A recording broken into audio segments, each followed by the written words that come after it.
Deus querido Pai, Jesus amigo e mestre, agradecidos estamos, Senhor, por mais esta oportunidade que estamos tendo de ampliarmos o nosso entendimento sobre as leis de Deus à luz da doutrina espírita. Que essa reunião transcorra em clima de muito aprendizado para todos nós. Obrigada, Senhor, graças a Deus, e que assim seja.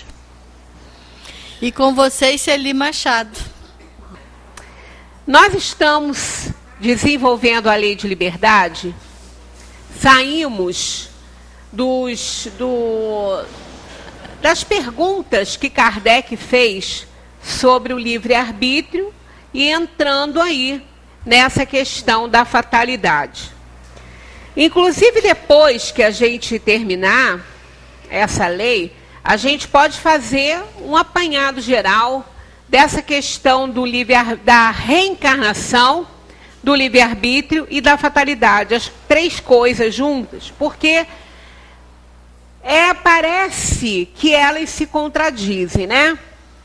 Se eu tenho liberdade de ação, como que eu posso lidar com essa liberdade, já que eu estou também sob a imposição da fatalidade?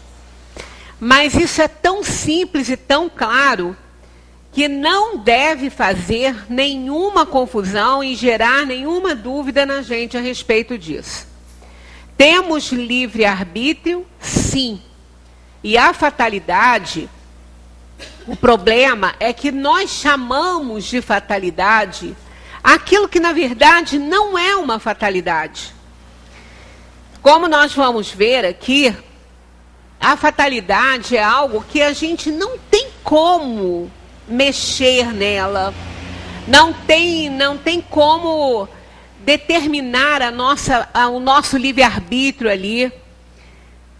Por isso que não é uma fatalidade aquilo que nós chamamos de fatalidade. Às vezes, uma pessoa passa por uma rua, está andando ali na calçada direitinho, no seu lugar, vem um carro desgovernado, ou então ela passa debaixo de uma marquise, a marquise cai. Alguma coisa que nós, no mundo, chamamos de fatalidade. É fatalidade para aqueles que não adotam e não são reencarnacionistas. Para todos que são reencarnacionistas, isso não é uma fatalidade. E no decorrer dos conceitos que os espíritos expõem para Kardec, nós vamos ver isso. Na 851, Kardec pergunta: há uma fatalidade nos acontecimentos da vida, segundo o sentido ligado a essa palavra? Quer dizer, todos os acontecimentos são pré-determinados, e nesse caso, em que se torna o livre-arbítrio? Tem um aqui que está errado aqui, né? Então, olha só, aqui tem todos, tá vendo? Ó? Todos os acontecimentos, ó. Nunca poderia ser, né? Porque se todos os acontecimentos são pré-determinados, onde ficaria o nosso livre-arbítrio? A nossa liberdade de pensar, de agir, né? Nossas escolhas, como ficariam as nossas escolhas? E eles respondem: nós vamos bem devagar nesse assunto, porque ele, se a gente não interpretar direitinho, ele vai gerar dúvida, né? E não deverá ninguém ficar com dúvida a respeito desses conceitos que os espíritos expõem, por conta da minha explanação, que pode ser pobre, mas nunca por conta das respostas que os espíritos dão. Então a gente tem que interpretar muito direitinho, porque esse assunto, embora não elimine o nosso temor, né, os medos que a gente tem de tudo. Hoje está difícil a gente sair de casa.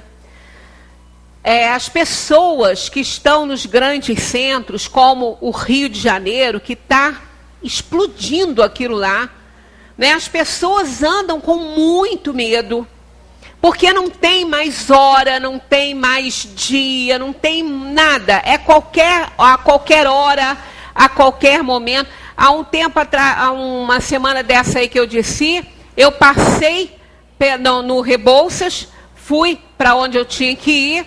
Acho que uma meia hora depois, ou uma hora depois, houve um ataque de traficantes ali dentro, pararam Rebouças, as pessoas saíram, inclusive um médico foi baleado, porque ele saiu do carro e foi se esconder, né, ali atrás do carro. Então, a gente tem que contar muito, né, com a providência divina e tomar os cuidados devidos, porque isso é muito importante.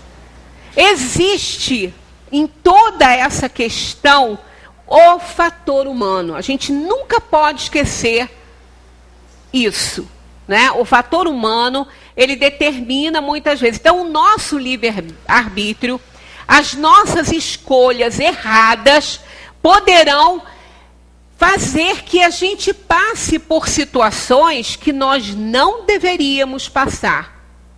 Então, tem algumas respostas que os espíritos dão a determinadas perguntas de Kardec, que se não forem bem interpretadas, a gente atravessaria ali a avenida sem olhar, né? Nós não nos importaríamos com violência nenhuma, andaríamos a qualquer momento, em qualquer lugar, porque tem uma pergunta assim lá, seja qual for, nós vamos abordar, né? O perigo que vos ameace, não morrereis, eles dizem, não morrerás. Então, se não interpretarmos, e se nós tirarmos essa questão do contexto dela, aí a gente poderia atravessar a rua, né? Sem olhar.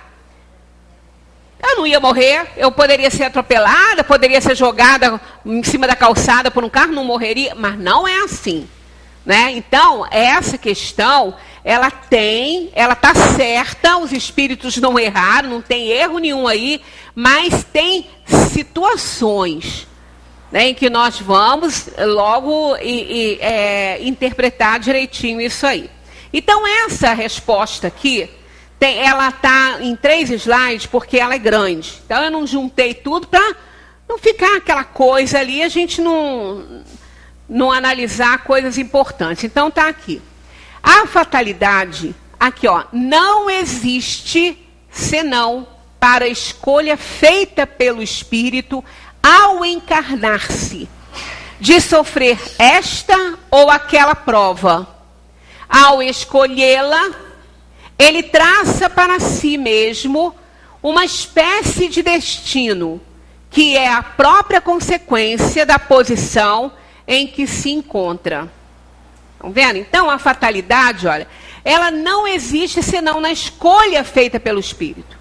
Aí, quando o espírito vai reencarnar, essa escolha não é feita, a gente já até comentou sobre isso aqui, ela não é assim. O espírito vai reencarnar, então ele tem lá, né, tem que apresentar, tem que fazer suas escolhas. Não é bem assim que acontece, não deverá ser assim, né? Porque o espírito, isso é uma coisa muito séria, isso é algo que ele tem que pensar muito a respeito, até porque ele não deverá escolher nada que ele ainda não se sinta capaz, né, de fazer, porque ele pode entrar numa falência aí na encarnação e não adiantar nada para ele isso aí, né? Então não pode ser uma coisa assim de última hora, não é bem assim, né, que as coisas acontecem. Quando o espírito entra na dimensão dos espíritos após a morte do corpo físico, ele entra num estado ainda de perturbação, não entendeu o que aconteceu. Ele se vê, se ele tiver principalmente, né, quando não é por doença, aí é o seguinte, o espírito então, ele principalmente quando ele não desencarnou por doença, ele não teve tempo de se adaptar, o fluido vital está ali pleno ainda naquele corpo físico. Porque a doença, ao contrário do que muita gente pensa, ela é um tratamento para a alma. Ela é um tratamento para a alma. Primeiro porque ela elimina, né? Ela queima os karmas, ela queima aquilo que a gente tem que queimar. Quando ela é compreendida, né? Quando ela é bem aceita. Então, o espírito vai tendo tempo. Ora, quando uma pessoa é diagnosticada por uma doença, com uma doença, assim, que tem tratamento, mas que leva muita gente desse mundo aqui, as pessoas têm muita esperança de melhorar, de ser uma daquelas que fica boa. Porque tem, né? A gente não sabe qual é a nossa necessidade kármica. Então, mas a pessoa fica ciente que ela tem uma doença muito grave, né? Que ela pode partir ou pode ficar aqui ainda muito tempo nesse mundo. Né? Eu conheço uma pessoa que já está deve ter uns 20 anos, mais ou menos, que tem um câncer. E não é um câncer tão simples assim. Está no pulmão, ele já teve que fazer uma série de tratamentos e tudo, e já teve metástase, mas tem quase 20 anos, ele está aí. E está aí bem. Trabalha, né? Está bem. Ele está com tudo controlado, mas tem a doença, ela não está em remissão, ela está ativa, mas está aí. E outros, às vezes, em 15 dias, partem. Né? Quando descobre que tem uma doença, em 15 dias, às vezes, vai embora. Então, não há regra, é a necessidade kármica, tudo, depende de muitas coisas, né? Então, mas a pessoa sabendo que tem, ela começa a rever muito os seus valores, ela começa meio que a se preparar, embora ela tenha esperança de ficar boa, porque existe essa possibilidade, nunca essa possibilidade deixa de existir, mas ela tem um lado que pode, né, ela sabe que pode levá-la. Então, apesar dela ter esperança, ela, né, tem aí um temorzinho. Então, começa a reavaliar uma opção de coisas, mudar comportamento, se preparar um pouquinho, né? Se preparar não para morrer, mas para viver o que tem ainda que viver de uma maneira mais leve, melhor, né? Com mais qualidade para a alma. E assim, mas aquele que parte muito rápido, ele está com o princípio vital todo nele, não é? Já quem está doente vai perdendo esse vício, esse princípio vital, tanto que as pessoas ficam mais pálidas, mais enfraquecidas, embora possam até estar com um peso bom, mas não tem muita resistência, ficam mais frágeis, porque o princípio vital vai se perdendo, que a organização não estando boa, ela não produz o princípio vital. Ela não produz. Se produz menos, e a organização física debilitada não tem condições, muitas vezes, de absorver esse princípio vital dos fluidos, né, de tudo, até inclusive dos passes que são oferecidos. Então, isso vai dando ao espírito condições de até aceitar melhor a sua situação. Mas quando vai, assim, abruptamente, o princípio vital todo ali, né, na organização física, dificulta um pouquinho para o espírito. Ele tem uma dificuldade a mais de compreender isso, a menos que ele tenha muita evolução, porque tudo está ligado ao nível evolutivo da alma. Mas nós não podemos esquecer que a gente está no planeta de provação e expiação, e nós não somos lá tão evoluídos assim. Nós nos agarramos muito à organização física, então existe aí essa diferenciação de um espírito melhor, de um espírito mais evoluído, né? Então ele fica se achando que está ainda vivo, frequenta os mesmos lugares, às vezes permanece na casa, né? Fala com as pessoas e não é ouvido. Isso tudo a gente sabe, não só por orientação dos espíritos, como também por conta do depoimento que os espíritos, ao serem trazidos à reunião mediúnica, eles ouvem do doutrinador que eles não estão mais encarnados e não acreditam, e eles relatam aonde eles estão, o que eles estão fazendo, por que eles não são ouvidos, por que ninguém fala com eles, porque eles se sentem encarnados, porque eles estão com o perispírito. O corpo era pleno de princípio vital, o perispírito não tem órgão, não tem princípio vital nele, mas ele é um fluido. Ele é um fluido que está acompanhando, né, que é, digamos assim, o corpo espiritual. Né? Não é bem um corpo espiritual, mas numa linguagem mais vulgar seria aquele fluido que reveste o espírito para que ele possa se integrar na dimensão material, para que os fenômenos mediúnicos possam acontecer. Então ele carrega isso e ele se vê, ele se sente, ele se toca, ele acha que ele está encarnado. Então esse é o estado, muitas vezes, que os espíritos chamam, é o estado de perturbação da alma. Perturbação por quê? Não é porque ele está perturbado e doido, não, ele só está ainda com dificuldade de saber da sua situação real. Aí são levados a grupos de assistência, são trazidos às reuniões mediúnicas nos planos materiais, onde eles se comunicam através de um médium, falam pela organização física desse médium, e quando o doutrinador o leva a perceber como ele está falando, aí é que ele toma ciência e fala, mas não é meu corpo, não é? Até porque muitas vezes o médium é do sexo feminino e esse espírito ocupou um corpo masculino quando ele estava na Terra.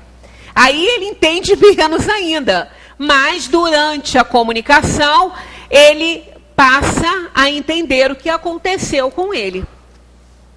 Então ele tem aquele corpo espiritual, né, que ele carrega quando ele ir a matéria.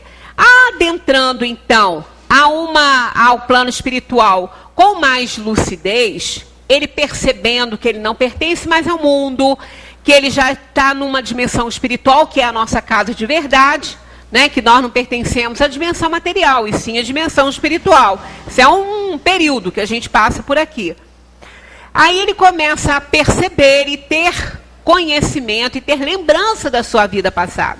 Ali ele começa a analisar, com o auxílio do seu espírito protetor, dos espíritos encarregados desse trabalho, ele começa a analisar a vida que ele levou. Ali ele vai detectar os erros e os acertos. Ali ele vê o que ele fez que não devia ter feito, o que ficou ainda para fazer. E ele começa então a montar para ele um plano de reencarnação. É igualzinho quando a gente, no dia seguinte, a gente fez um trabalho, faz o trabalho hoje, né? Amanhã, seja como for, qualquer trabalho, né? Amanhã a gente vai revisar esse trabalho. A gente vai encontrar defeitos, a gente vai encontrar alguma coisa que não gostou, né? Vai trocar, vai corrigir, vai acertar. Então, no dia seguinte faz isso, acerta. Encontrou erro aqui, vou acertar. É mais ou menos isso que acontece com o espírito. Ele começa a rever sua vida que ele acabou de deixar, aí ele vê, poxa, isso aqui eu não devia ter feito, isso, eu estou lembrando que eu fiz isso com fulano, não devia ter feito. Aí ele começa a entender que ele tem que consertar as coisas erradas que ele fez. Aí ele começa a traçar um plano para ele, livremente, escolhendo para ele. Eu vou pedir para reencarnar nessa família, nesse espaço, nesse país. Eu vou pedir para que fulano, beltrano, que eu prejudiquei, que eu explorei, seja parte do meu núcleo familiar. Ele começa a analisar isso tudo e vai ali como que, né, metaforicamente falando, escrevendo ali o seu livrinho, né? Para que então, chegado o momento de reencarnar, quando ele for comunicado que ele vai reencarnar, ele tem lá uma série de coisas que ele escolheu e que vão ser ainda selecionadas para a viagem dele de retorno a um plano material, para continuar sua evolução. Aí muitas coisas que ele escolheu não pode, até por conta da aceitação no que toca aos outros espíritos.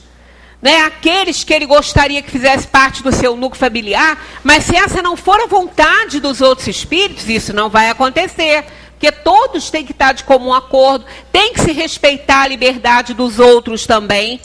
Né? Então, muitas vezes, é uma punição para ele querer resgatar rápido com um determinado espírito e não poder, porque o espírito não quer, não aceita, então vai ficar. Somos imortais, vamos viver espiritualmente para sempre, então para que correr, né? E assim, ele tem lá as suas escolhas. Por isso que tudo aquilo que ele escolhe, ele faz a escolha.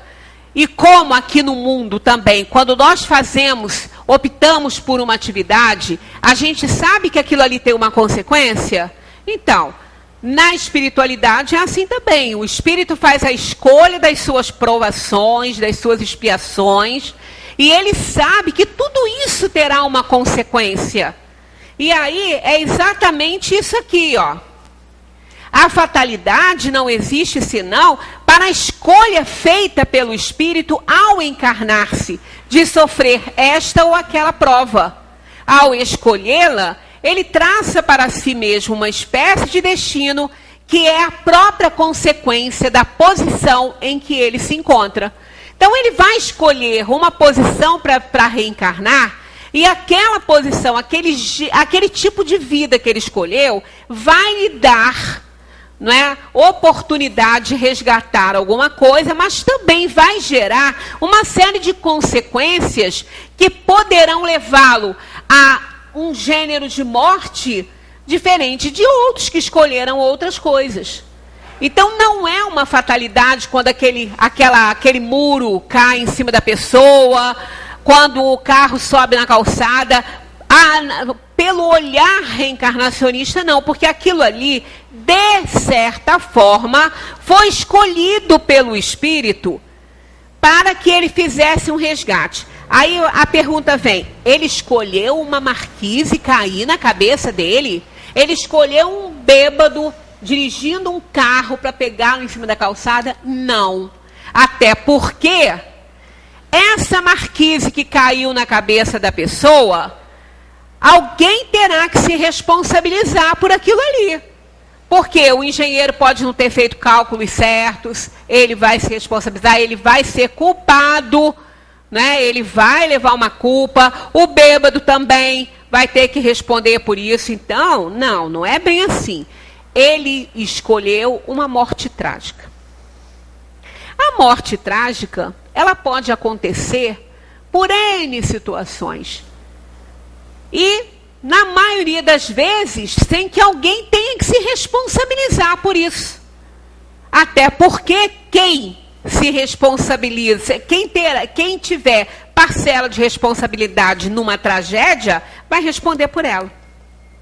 Não resta a menor dúvida quanto a isso. Agora, o carro estava bom, né, numa outra situação. O carro revisadinho, direitinho, motorista bom, sóbrio, com experiência, sem problemas. De repente, o carro, como qualquer máquina dá defeito, tranca uma direção, quebra uma barra de direção, uma roda, qualquer, um problema, sobe na calçada e pega a pessoa e mata. Esse motorista não tem culpa. Ele estava lúcido, aconteceu um acidente, né? E a pessoa morreu de uma maneira trágica. Não tem ninguém responsável por isso, a não ser o próprio morto que escolheu uma morte trágica ao reencarnar no seu mapa kármico. Por isso que, aos olhos do reencarnacionista, isso não é uma fatalidade. Aos olhos do mundo porque se aquele que não é reencarnacionista encara isso como uma fatalidade. Porque a pessoa estava andando direitinho, não fez nada para isso acontecer. É uma fatalidade. Bom, isso também não importa se é uma fatalidade para alguns, não é para outros. O que importa é que, por ele poder ter evitado aquela situação, é que a gente, como reencarnacionista, não toma isso como fatalidade. Por que ele poderia ter evitado? Porque a situação que o levou a escolher um gênero de vida que pudesse lhe dar uma morte trágica foi por conta de erros e falhas na vida que ele acabou de deixar. Que se ele não tivesse feito escolhas ruins naquela vida, não geraria uma encarnação em que ele pudesse ter nela uma morte trágica. Então ele poderia ter evitado isso antes, né? Antes de errar, para gerar uma escolha dessa. Por isso que não é, porque fatalidade mesmo, segundo os espíritos falam, é aquilo que a gente não pode mudar. Nunca, em momento nenhum, em situação nenhuma. E uma situação dessa, a gente poderia ter evitado não errando lá na outra vida que a gente acabou de deixar. Por isso que não é. Mas isso também pouco importa, né? Pouco importa. O espírito está resgatando, sendo fatalidade ou não, ele está resgatando, ele está retornando à dimensão espiritual, né? Porque chega um momento que tem que ir, ninguém vai ficar aqui, né? Para sempre. Tanto que quando às vezes acontece assim uma tragédia, seja com criança ou com jovem, alguma coisa. Onde está o anjo da guarda que não guardou aquela pessoa? Ele estava ali. Porque o anjo da guarda não vai evitar as tragédias que tenham que acontecer conosco. Ele vai estar junto, nos dando ajuda, nos dando cobertura e nos colocando aí no colo, para que a gente possa suportar os nossos momentos de tristeza nesse mundo, né? Nós somos espíritos inferiores e estamos aí no mundo de provação e expiação. Então está aí quando os espíritos respondem sobre essa questão do destino. Não há destino, né? Aquilo que também se chamam de destino não é um destino. Foi escolhido por nós, né? E nós escolhemos, nós fizemos, traçamos a nossa trajetória aqui com o auxílio dos espíritos, daquilo que a gente pode já suportar, para a nossa evolução. Continuando essa resposta,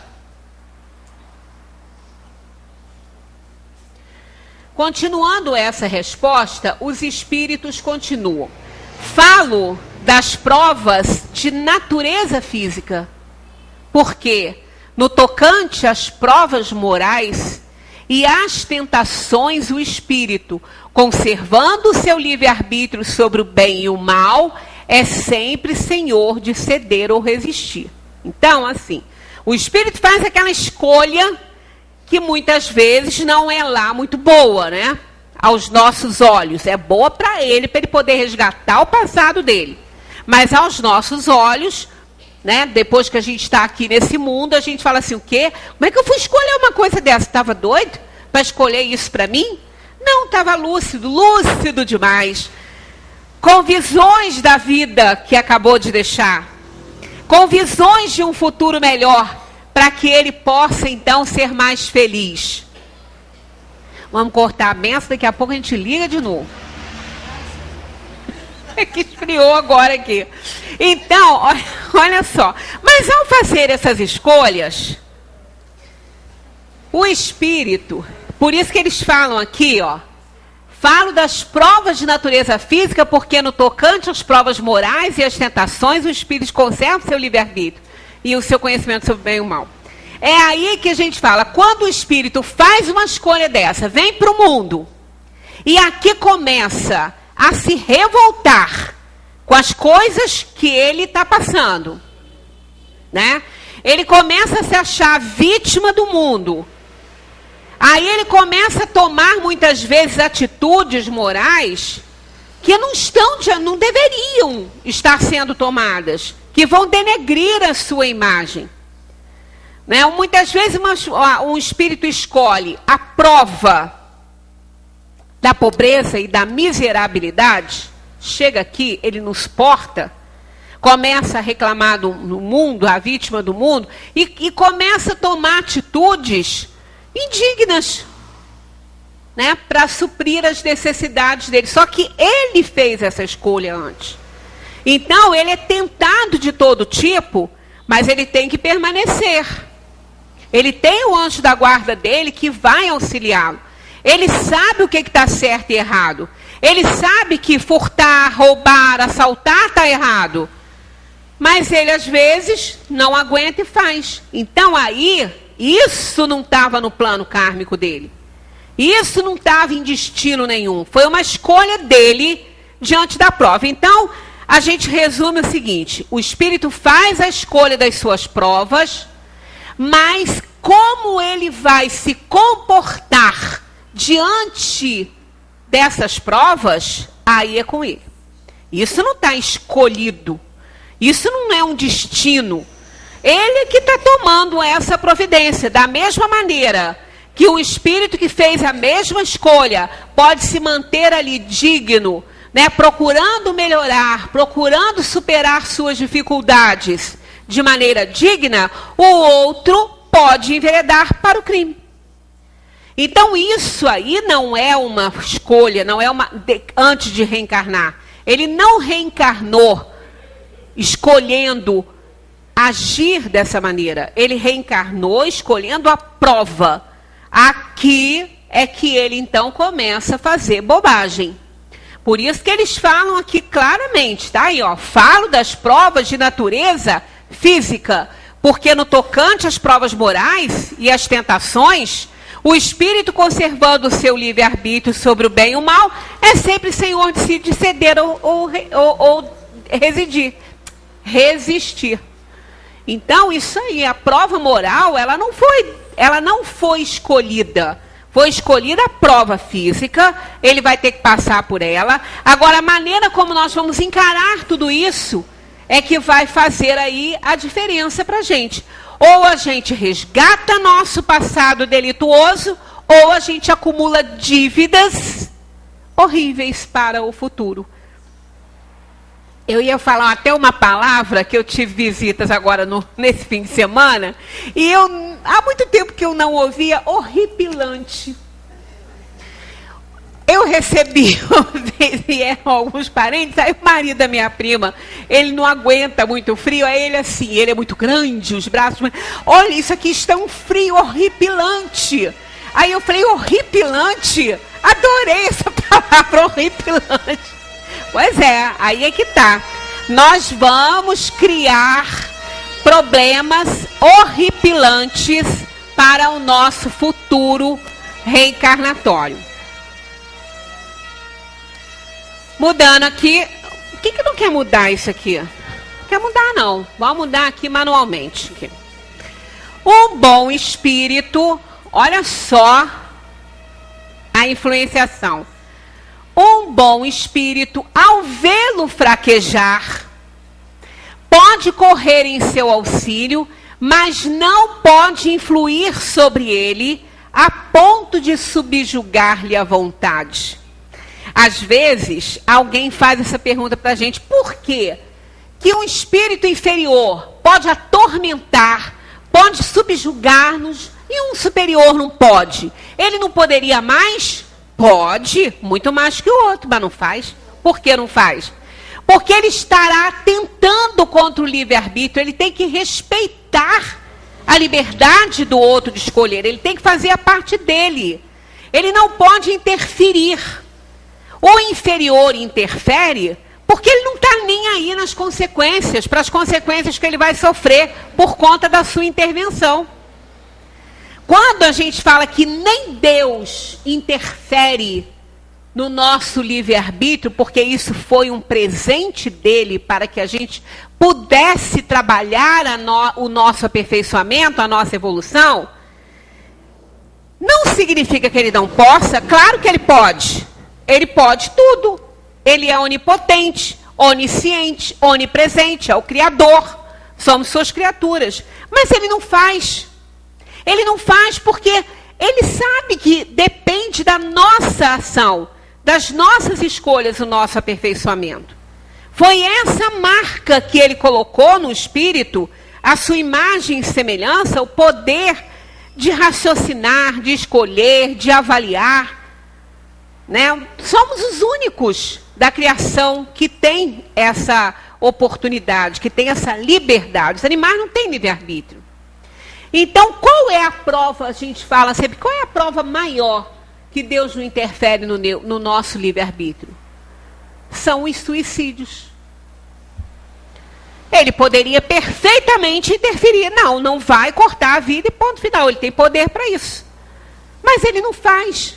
Então, a maior prova que nem ele interfere são os suicídios acontecendo no mundo. Que é uma tristeza quando o espírito lança a mão de uma situação penosa dessa a que ele vai se impor ao adentrar na dimensão espiritual dessa maneira. Então, Deus sabe disso, sabe, mas não vai interferir. Porque é uma escolha. Ele nos deu esse grande presente de fazer a escolha entre o bem e o mal, de alcançar, de conquistar a felicidade por nossa conta, para que a gente tenha o mérito dessa proeza aí, né? Então ele não vai, por isso que o bom espírito não faz isso. Aí, ó, um bom espírito, ao vê-lo fraquejar, pode correr em seu auxílio, mas não pode influir sobre ele a ponto de subjugar-lhe a vontade, porque ele não vai interferir no livre-arbítrio, porque ele sabe quais são as consequências disso. Ele não vai fazer, mas ele vai tentar auxiliar, intuir e ajudar. De todas as formas que ele conseguiu, utilizando inclusive os encarnados. Quantas vezes a gente está à beira de uma loucura para fazer uma bobagem enorme e chega uma pessoa, um amigo, ou seja, que nem seja amigo, qualquer coisa assim, e nos tira, né, daquela determinação, daquele torpor, seja lá de quê, né, mandado por Deus, mandado pelos espíritos, pelo anjo da guarda, alguém que tenha naquele momento a capacidade de fazer isso, né, e isso acontece. Então os espíritos se utilizam de todos os meios, mas não vão interferir, né, diretamente não. Agora, um espírito mau, ou seja, inferior, ao lhe mostrar ou exagerar um perigo físico, pode abalá-lo e assustá-lo. Mas a vontade do espírito encarnado não fica, por isso, menos livre de qualquer entrave. Então, quando muitas vezes a gente está naqueles momentos, né, de enfraquecimento, de vulnerabilidade, um espírito inferior pode chegar e botar a lenha na fogueira. Acender, né, aquele fogo ali. E vai, muitas vezes, nos dar força para fazermos aquilo que nós sabemos que não deve ser feito. Mas, né, ele vai fazendo esse trabalho, interferindo no livre-arbítrio, porque ele está pouco ligando para o que vai acontecer com ele. Ele não está nem aí, ele não se importa, ele não liga para isso.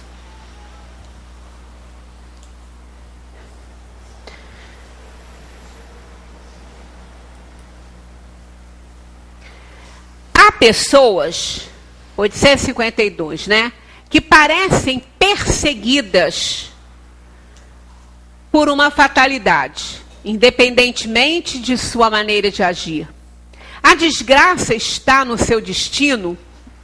Tem pessoas realmente que parece que tem aquela nuvenzinha dos desenhos animados, né? Tem aquelas revistinhas, né, que eles carregam uma nuvenzinha escura na cabeça. Para onde ele vai, ele leva aquela desgraça com ele? Pois é. Tem gente que parece que é perseguida por fatalidade, né?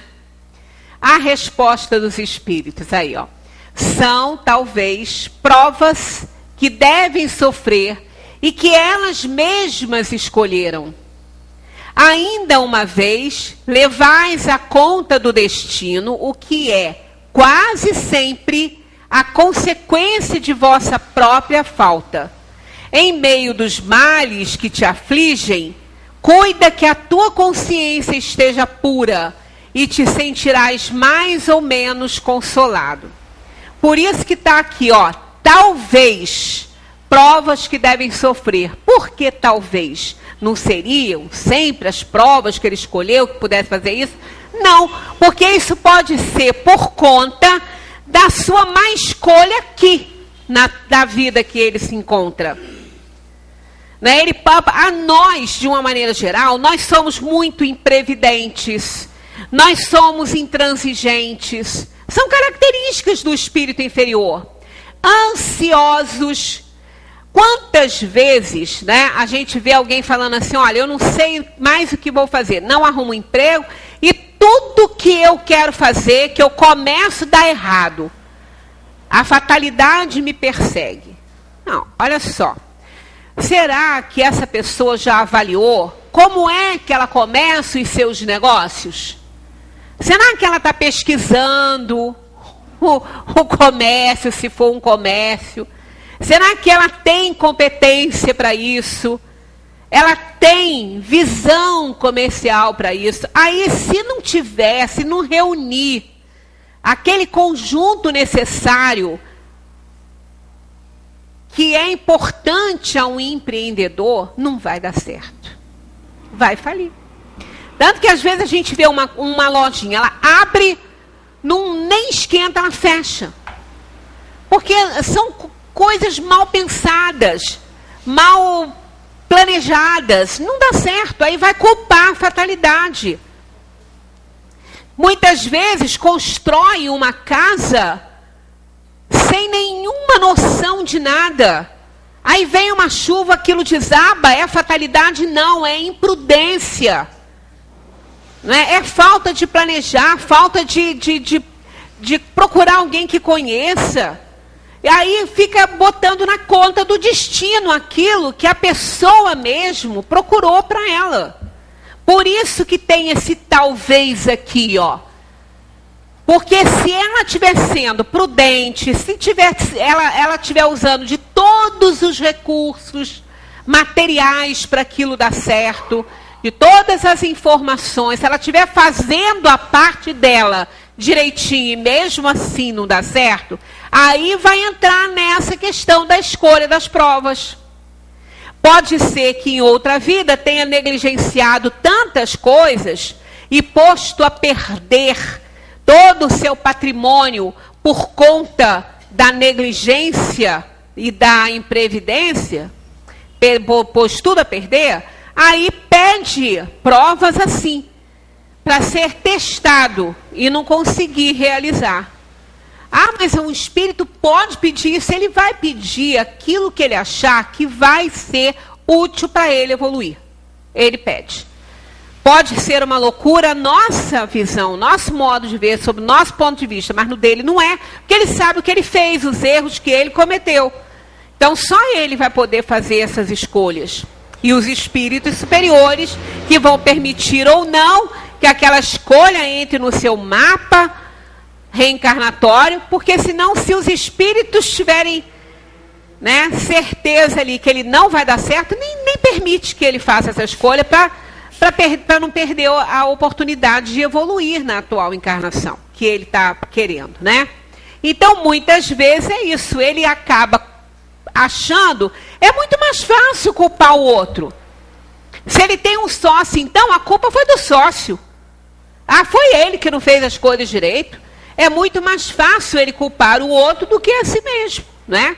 Então tá aí, ó, são talvez provas, mas a gente põe na conta do destino aquilo que é fruto da nossa imprevidência. Não muda esse negócio aqui, ele não está querendo trabalhar hoje não. Aí Kardec faz um comentário, olha só. As ideias justas ou falsas que fazemos das coisas nos levam a vencer ou fracassar segundo o nosso caráter e a nossa posição social. Achamos mais simples e menos humilhante para o nosso amor próprio atribuir os nossos fracassos à sorte ou ao destino do que a nós mesmos. Se a influência dos espíritos contribui algumas vezes para isso, podemos sempre nos subtrair a ela, repelindo as ideias más que nos forem sugeridas. Esse que é o problema, né? Às vezes, aquela ideia não é muito boa, mas ela é um atalho, ela é um caminho mais curto para eu conseguir o que eu quero. uma coisinha errada aqui, outra ali, não vai fazer diferença, mas claro que vai. Nada fica sem resposta para nós. Nada. Sempre, tudo que a gente faz carrega em si a consequência. Não vamos negligenciar isso aí, isso é fato. Nunca a gente pode esquecer disso. Toda bobagemzinha que a gente faz, a gente tem consequência com aquilo ali. Principalmente se nós tivermos conhecimento disso. Outro dia eu precisei de parar na frente de uma garagem. Está errado. Não pode parar em frente de garagem, ninguém, né? Mas, olha, era 1 minuto mesmo. Era entrar e sair, para apanhar uma coisa e sair. Só que eu tinha uns 10 metros, assim, não estava exatamente na frente, né? Mal eu entrei no estabelecimento, eu escutei a buzina, a pessoa queria sair. Nunca sai. O cara do lado falou que nunca sai. Mas, olha, só porque eu sei que está errado, aconteceu. Quer dizer, se tivesse ali passando um carrinho e levar uma multa, podia reclamar? Não podia, não. Estou errada mesmo. Então, quando a gente sabe que está fazendo a coisa errada, a consequência é rápido. Aquilo ali é em cima, mas é muito rápido, é supersônico. Né? Por isso é que a gente não pode ficar fazendo bobagem. A gente tem que trabalhar a nossa cabeça e ser assim forte para resistir às tentações que a gente sofre nessa vida. Porque no mundo em que nós estamos vivendo, a influenciação inferior ela é muito maior que a outra, que a superior. Em maior número, porque é um plano de provação e expiação, os espíritos são inferiores. A Terra tem uma energia muito inferior, não é boa. E como nós somos também, aí não fica fácil, né? Porque aí é para alcançar algum objetivo que a gente queira, às vezes a gente lança a mão de alguma coisa, de um atalho, de alguma coisinha, que é um caminho mais curto, que vai nos dar um retorno maior, só que não é lícito.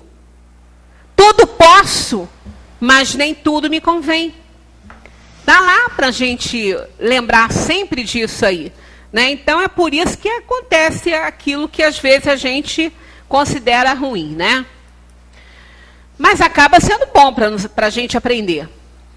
Certas pessoas, da 853, certas pessoas escapam a um perigo mortal para cair em outro. Parece que não podem escapar à morte. Não há nisso fatalidade? Agora, olha o que eles respondem na questão da fatalidade. Olha só. Fatal, no verdadeiro sentido da palavra, só o instante da morte. Chegando esse momento, de uma forma ou de outra, a ele não podeis furtar-vos.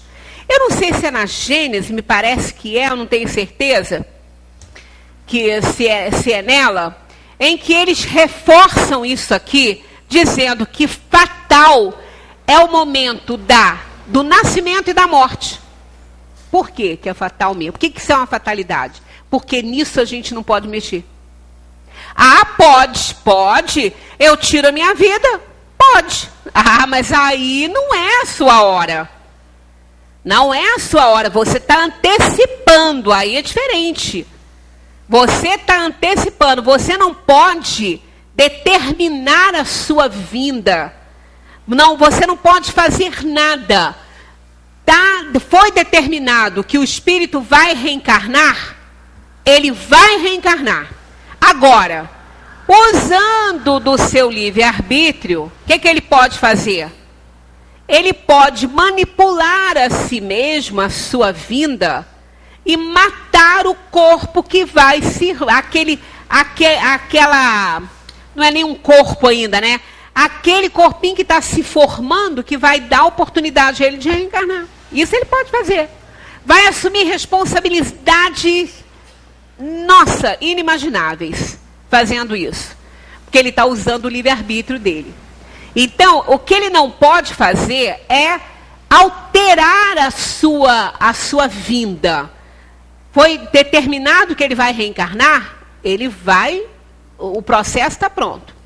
ele pode, com o seu livre-arbítrio, no decorrer ali da gestação, é que o que muitas vezes acontece. Às vezes é um aborto que ninguém explica. Estava tudo certo, de repente, acontece. Né? Sem nada, sem nenhuma explicação. O espírito, muitas vezes, por medo, né, por medo da carga que ele vai ter que passar aqui, porque ele sabe a escolha que ele fez, então ele na última hora ele se arrepende, mas ele não pode interferir, ele vai, aí, o processo vai acontecer. Aí ele pode, por conta da sua própria energia, fazer que aquele corpinho não se desenvolva. Ele está se suicidando. Da mesma maneira que aqui no mundo as pessoas tiram a própria vida. Pode acontecer. E na hora da morte, a mesma coisa. Chegou aquele momento dele, ele não pode fazer nada, ele tem que ir. Não está no seu controle isso, ele não pode fazer nada. Ele tem que ir embora. Agora, ele pode partir antes? Pode. Por livre-arbítrio, ele pode tirar a própria vida. Mas não era a hora dele ir. Ele não está mexendo na data prevista para ele.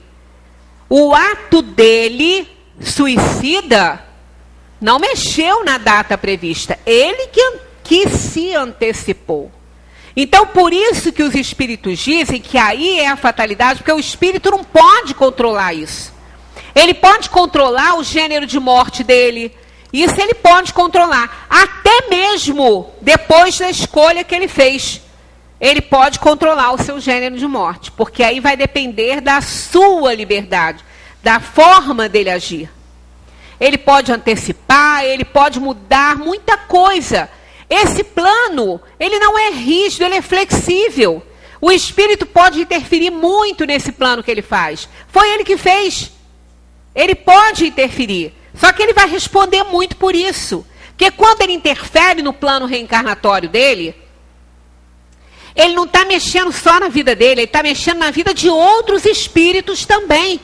Porque um espírito, ao reencarnar, ele traz todo um contexto de espíritos que vão interagir com ele no mundo material. Então, quando ele desiste de vir nessa situação já gestando, né? Porque antes ele não tem esse poder, ele vai, o processo vai começar, né? Ele pode interferir depois. Quanto ele partindo antes, ele mexe tanto com a vida de todos, com a história de todos, ele muda tantos planos e ele assume muitas responsabilidades com isso, muitas. Inúmeras. Ele assume inúmeras responsabilidades. Então a gente tem que ficar sempre atenta ao anjo da guarda, sempre orando muito na hora de tomar nossas decisões, porque os espíritos não vão falhar conosco. Quando nós entramos em prece, abrimos o canal com o nosso anjo da guarda, com os espíritos superiores, eles não vão falhar conosco, não vão. Eles querem, eles primam pela nossa vitória. Nós não estamos numa terra abandonados à própria sorte. Inclusive para mexer muitas vezes nesse mapa kármico, que às vezes há uma necessidade do espírito fazer isso, por conta da decisão de outros espíritos. Mesmo assim, né, os espíritos vão nos auxiliar, eles vão nos dar o melhor caminho, eles vão nos intuir para o melhor caminho. Mas a gente precisa estar conectado com eles. Porque o que não falta é influência de espírito inferior para isso. Para nos ver, né, desgraçados nesse mundo aí. Então, fatal, no verdadeiro sentido da palavra, só o instante da morte. Chegando esse momento, de uma forma ou de outra, a ele não podeis furtar-vos. Nós não sabemos qual é o momento da nossa morte. O momento exato não nos é dado conhecer. A menos que ela já esteja entrando em processo. Aí os espíritos podem nos intuir. Agora, a época, sim, a gente pode prever. Muitos preveem a época da sua morte. Mas quando ela vai acontecer exatamente, a gente não sabe. Não tem como saber isso. Os espíritos sabem, o anjo da guarda sabe, mas não vão passar isso para nós. O momento exato, não. A época, sim. Se o espírito tiver em condições de ouvir essa notícia, ele pode intuir, como muitas pessoas às vezes percebem. Mas é um períodozinho, a época. O momento exato, ele não pode prever. Então a gente não sabe. Chegou, mas chegando esse momento que a gente não sabe qual é, aí sim. Ele estava previsto antes? Pode ser que sim, pode ser que não. Mas se os espíritos entenderem que aquele é o momento, aquele será o momento. Não tem jeito. A gente tem que ir. Né? Como diz, tocou o sininho, tem que obedecer. Tem que ir. Agora, quando esse sininho vai tocar? Se estava previsto para ele tocar agora ou não, isso aí não importa. Muitos vão antes, outros vão depois, né? Isso aí não tem um momento exato, tem uma época, né? Tem um período para o espírito passar aqui. Por exemplo, um espírito vem para a matéria para viver aí 7 dezenas de anos. Mas, quando ele viver 7 dezenas, ele está com 70 anos, ele tem 365 dias e um quarto para fazer 71. Se ele tem que ir com 70, vai acontecer num dia desse aí, desse ano. Porque ele não sabe exatamente qual. Os espíritos sabem, mas ele não. Então, por isso é que está aqui. As pessoas questionam, porque às vezes leem numa literatura ou outra, não, a época prevista não está marcada. A época está marcada, não está marcado o dia. Para nós, está marcado para os espíritos. Para nós, não, a gente não sabe qual. Por mais que a gente possa reconhecer, né? Suspeitar de alguma coisa. Assim, qualquer que seja o perigo que nos ameace, não morreremos. Se a nossa hora não chegou, olha aquela questão que eu falei. Não morrerás. E tem disto milhares de exemplos. Mas quando chegar a tua hora de partir, nada te livrará. Nós terminamos exatamente na questão que eu gostaria de ter terminado, porque isso aqui precisa ser muito bem abordado. Né? Não é porque a gente não vai que a gente pode fazer bobagem. A época prevista, o dia previsto, se a gente não chegou até ele, a gente não vai. Mas não vai se não fizer bobagem. E isso vai ficar para a semana que vem, se Deus nos permitir aqui estarmos novamente nesse encontro gostoso, nesse encontro caloroso, tão bom que a gente passa aqui nessas terças-feiras. Muita paz para todos. E na semana que vem nós vamos abordar, a partir desse número aí, 853A, para ficar muito bem explicadinho esse não morrerás. Ao mesmo tempo que isso bem compreendido nos dá muita paz, né? Nos dá uma tranquilidade muito grande, principalmente nos tempos em que nós estamos vivendo aí de tanta violência. Muita paz para todos.